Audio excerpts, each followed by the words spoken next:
તો ખુદ ભાજપના જ ધારાસભ્ય અલ્પેશ ઠાકોર કે જેમણે હપ્તા રાજની પોલ ખોલી છે। ભ્રષ્ટ નેતા અને અધિકારીઓના કારણે હજુ પણ કેટલીક જગ્યા પર હપ્તા રાજ ચાલે છે આ વાત કરી છે અલ્પેશ ઠાકોરે।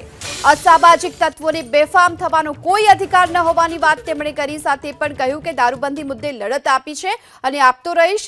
નશાખોરો સામે લડતો રહ્યો છું અને લડીશ। દારૂના દૂષણને નાથવાની જવાબદારી સૌ કોઈની હોવાની વાત અલ્પેશ ઠાકોરે કરી છે।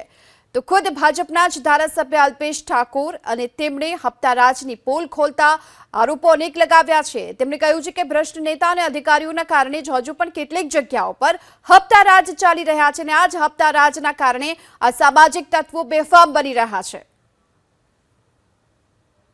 ભ્રષ્ટ અધિકારી, ભ્રષ્ટ નેતાઓ અને ભ્રષ્ટ લોકોના કારણે ક્યાંક હપ્તાખોરી પણ ચાલતી હોય, ક્યાંક ગુનાખોરી પણ ચાલતી હોય, તો આની સામે આપણે બધાએ ભેગા થઈને કામ કરવું પડે।